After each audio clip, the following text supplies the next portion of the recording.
సమస్యల పరిష్కారం కోసం టీచర్లు సంఘ ప్రతినిధులు చేసేటువంటి ప్రాతినిధ్యాలకు ఏమాత్రం విలువనివ్వడం లేదు. పైగా జిల్లా విద్యాశాఖలో ఉన్నటువంటి అధికారులు కూడా సమస్యలు తీసుకొని వచ్చేటువంటి అర్జీదారుల పట్ల కానీ సమస్యలను వివరించేటువంటి సంఘ ప్రతినిధుల పట్ల కానీ కనీస గౌరవం లేకుండా దురుసుగా వ్యవహరిస్తున్నారు. ఇది వరకు గత 25 సంవత్సరాల్లో డిఈఓ కార్యాలయంలో ఇంతటి అనారోగ్యకర పరిస్థితిని, దురదృష్టకర పరిస్థితిని మేము చూడలేదు.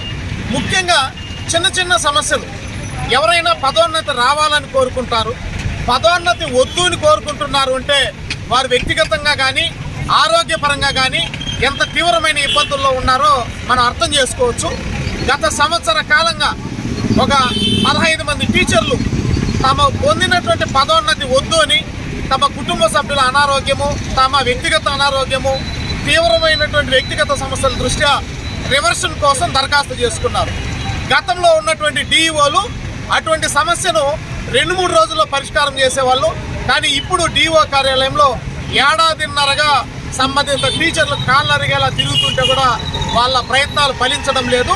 అయితే అందరి సమస్యలు పరిష్కారం కాలేదా అంటే గతంలో ఎవరైతే రాజకీయ ఒత్తిళ్లు తెస్తారో లేదు తెరచాటును మాట్లాడతారో వాళ్ళ ఫైళ్లు మాత్రం క్లియర్ చేశారు. న్యాయబద్ధంగా నేరుగా మాట్లాడేటువంటి టీచర్ల ఫైళ్లు పరిష్కారం కావడం లేదు. దీన్ని మేము కనుక ప్రశ్నిస్తే డిఓ గారు చాలా దురుసుగా మాట్లాడేటువంటి పరిస్థితి ఉంది.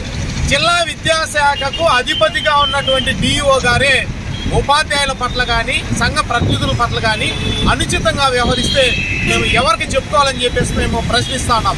అలాగే క్షేత్రస్థాయిలో పర్యటనలకు వెళ్ళినప్పుడు చిన్న చిన్న తప్పిదాలు సమస్యలను కూడా భూతత్వంలో చూపి మాట్లాడేటువంటి డిఓ గారు ఈరోజు 25 సంవత్సరాలుగా 1996 డిఎస్సి నుంచి ఈ రోజు వరకు నియామకం పొందినటువంటి పదోన్నతి పొందినటువంటి టీచర్లకు సంబంధించిన సర్వీస్ రెగ్యులరైజేషన్లు ఎందుకు చేయలేదు?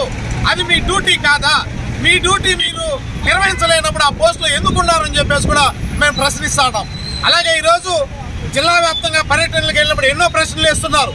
మీ డిఓ కార్యాలయంలో తాగడానికి ఇక్కడ 100 మంది టీచర్లు వస్తే తాగడానికి నీళ్లు పెట్టారా?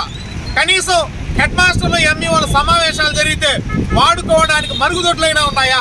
ఈ కార్యాలయం దగ్గరకు వస్తే మహిళలు పారిశుద్ధ్యం లేనటువంటి పరిస్థితుల్లో మరుగుదొడ్లకు ఎక్కడ వెళ్ళాలి? కాబట్టి ఈ డిఓ కార్యాలయంలోనే పారిశుద్ధ్యం లేదు, తాగడానికి నీళ్లు లేవు, మరుగుదొడ్లు లేవు. మీరు క్షేత్రస్థాయిలో వెళ్ళి టీచర్ల పైన జులుం ప్రదర్శిస్తారా అని చెప్పి మేము వారిని ప్రశ్నిస్తున్నాం. అలాగే డిఓ కార్యాలయంలో మీకంటూ ఒక జాబ్ చార్ట్ ఉందా? ఈ సంవత్సరం ఏం చేయాలి? 96వ సంవత్సరం నుంచి ఈ రోజు వరకు కూడా రెగ్యులరైజేషన్ లిస్టులు లేకుండా, సీనియారిటీ లిస్టులు లేకుండా మీరు పదోన్నతులు బదిలీలు చేపట్టేస్తున్నారు. అలాగే ఈరోజు టీచర్లు సర్దుబాటు చేయాలనుకుంటున్నారు. మరి సీనియారిటీ లిస్టులు లేకుండా ఇవన్నీ ఎలా చేపడతారు? ఎప్పటికప్పుడు అర్ధరాత్రులు చేసేటువంటి కౌన్సిలింగ్లో డబ్బులు ఎవరిస్తే వారి పేర్లు తారుమారు చేయడానికి అవకాశం ఉంటుందని, అవినీతిని ప్రోత్సహించడానికి అవకాశంగా ఉంటుందని మీరు ఈ నిర్లిప్తతను, నిర్లక్ష్యాన్ని ప్రదర్శిస్తున్నారని చెప్పి మేము ప్రశ్నిస్తున్నాం. అలాగే ఎస్టీయూ తరఫున ప్రధానంగా మేము డిమాండ్ చేస్తున్నాం. ఈరోజు ఎవరైతే తమ పదోన్నతిని రద్దుపరిచి తమకు పూర్వస్థానాన్ని కేటాయించాలని కోరుకుంటున్నారో ఆ మహిళల పట్ల, టీచర్ల పట్ల మానవతా దృక్పథంతో వెంటనే ఉత్తర్వులు జారీ చేయాలని చెప్పేసి మేము కోరుకుంటున్నాం.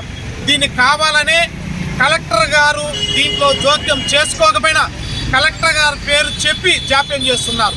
అలాగే ఉన్నతాధికారుల పేర్లు చెప్పి ఫైళ్లు జాప్యం చేస్తున్నారు. కాబట్టి ఈ అనివార్య పరిస్థితుల్లో ఈ ధర్నా కార్యక్రమాన్ని చేపట్టాం.